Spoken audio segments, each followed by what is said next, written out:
Bihar elections ముగిశాయి. NDA గెలిచింది. అక్కడ ఇండియా అలయన్స్ ఓటమి చెందినటువంటి పరిస్థితి. కానీ తెలంగాణలో ఓట్ చోరీ అంశంపైన యూత్ కాంగ్రెస్ ఆధ్వర్యంలో పెద్ద ఎత్తున ధర్నా నిర్వహించారు. ప్రస్తుతం సనత్నగర్ సంబంధించిన కాంగ్రెస్ పార్టీ సీనియర్ నాయకురాలు కోట నీలిమ ఉన్నారు. మాట్లాడదాం. బీహార్లో రిజల్ట్ డిఫరెంట్ వచ్చింది. మీరు అక్కడ ఓట్ చోరీ అన్నారు, కానీ ప్రజలు పెద్దగా రిసీవ్ చేసుకోలేదు. అలా కాదండి. ఇప్పుడు యాక్చువల్లీ ప్రజలు వేసిన ఓటు వాళ్ళకే కనిపించట్లేదు, ప్రజలకే కనిపించట్లేదు. ఇప్పుడు మనకి ఎంతో వందలాది వేలాది మంది ఓటర్స్ డిఫరెంట్ పోలింగ్ బూత్స్లో క్యాంపెయిన్ చేస్తున్నప్పుడు కానీ కలుస్తున్నప్పుడు కానీ బీహార్లో క్లారిటీ ఇచ్చారు ఓటర్స్. మేము బీజేపీకి ఈసారి ఓట్ చేయబోటలేదు, మేము కాంగ్రెస్కి ఎందుకు ఓట్ చేస్తామంటే మీ తెలంగాణ మోడల్ ఉంది, మీరంతా అభివృద్ధి 2 ఏళ్లలో చేశారు అక్కడ, అలాంటి అభివృద్ధి మాకు బీహార్లో కూడా కావాలి అని వాళ్ళు చెప్పి కాంగ్రెస్కి ఓటు వేస్తాం, ఈసారి సపోర్ట్ చేస్తామని అంటే వాళ్ళు డిసైడెడ్గా ఉండే. మరి అంత వ్యతిరేకత ఉన్న పరిస్థితిలో కూడా బీజేపీ ఎలా గెలిచి వచ్చింది? బీజేపీ విన్నింగ్ ఎప్పుడు పాసిబుల్ అంటే ఓట్ చోరీ జరిగిన రోజున.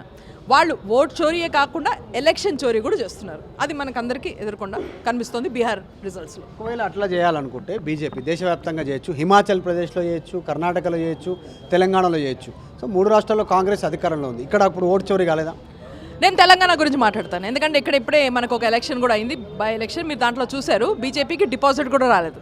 అది ఎందుకు అవుతుందంటే ఇలాంటి చోట్ల మేము చాలా అలర్ట్గా ఉండి, మా కార్యకర్తలు అలాగే హైదరాబాద్ ప్రజలు చాలా అలర్ట్గా ఉండి ఇలాంటి ప్రయత్నాలు ఏమైనా అయినప్పుడు వెంటనే ఆపేస్తారు.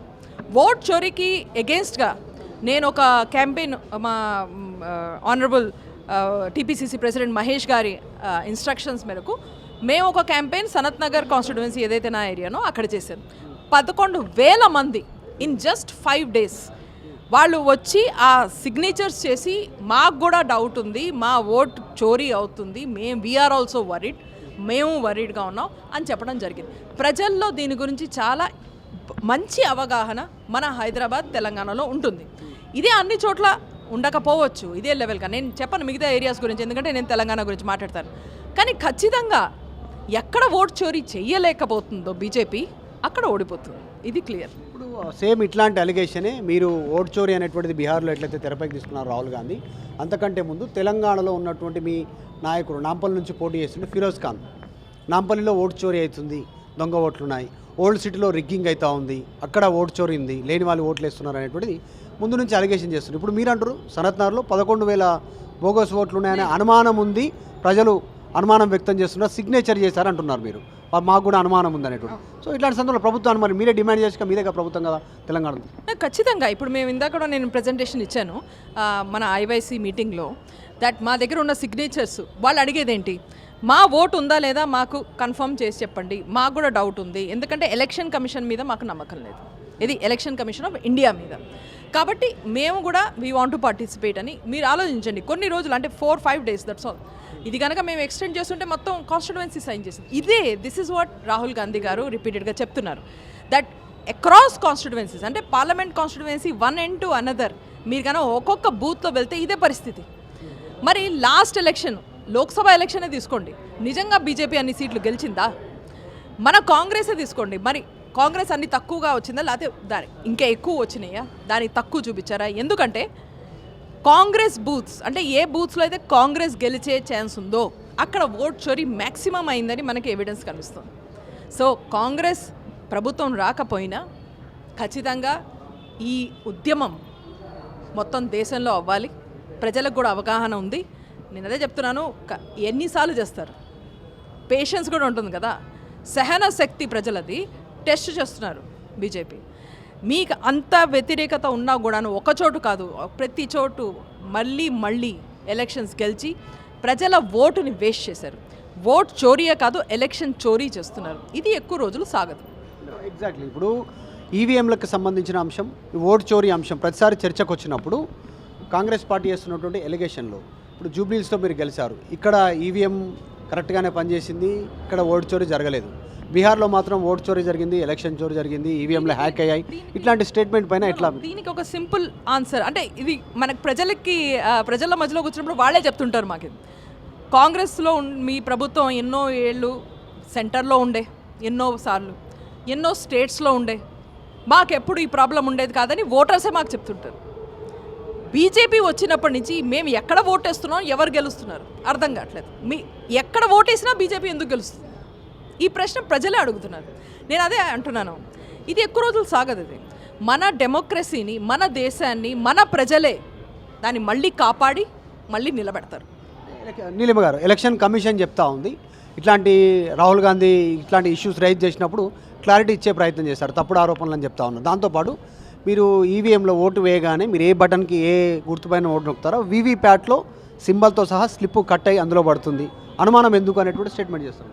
ఇప్పుడు వీవీప్యాట్స్ మీకు తెలుసు, సుప్రీంకోర్టు ఆర్డర్ ఫాలో అయ్యి వచ్చినాయి వీవీప్యాట్స్ రావాలి అని. అప్పుడు వీవీప్యాట్స్ వచ్చిన దాని వెనకాల స్టోరీ ఏంటి అంటే, మీరు ఈవీఎం ప్రెస్ చేసినప్పుడు ఎవరికి ఓటు వెళ్తోంది అని చూద్దామని వచ్చింది. కానీ ఇప్పుడు మనకు అర్థమవుతుంది ఏంటంటే, ఈవీఎంని వీవీప్యాట్ రెండు మెషిన్స్ కాబట్టి అండ్ దే ఆర్ కనెక్టెడ్ కాబట్టి ఫ్రాడ్ పాసిబుల్ అని అంటున్నారు.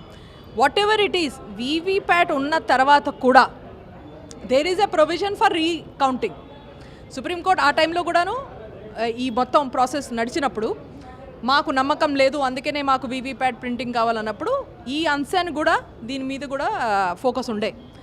ఎలక్షన్లో రిజల్ట్స్ కనుక ప్రజలకు కానీ పొలిటికల్ పార్టీస్ కానీ వాటి మీద నమ్మకం లేకపోతే వచ్చిన ప్రింట్ అయిన వీవీప్యాట్స్ని కౌంట్ చేయాలి, రీఎలక్షన్ అవ్వాలి.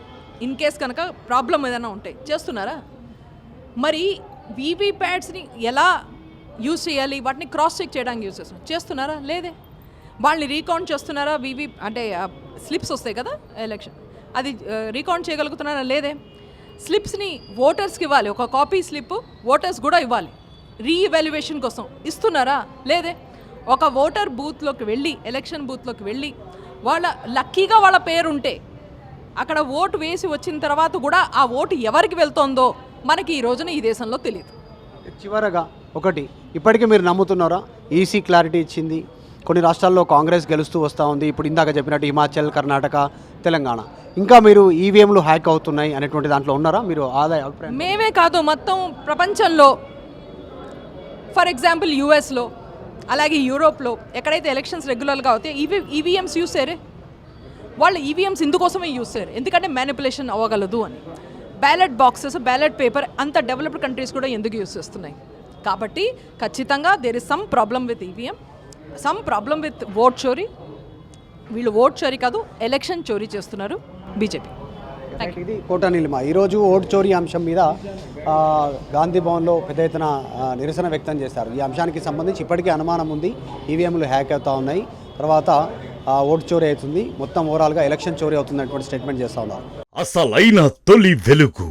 ఫాలో వాట్సాప్ @తొలి వెలుగు అఫీషియల్.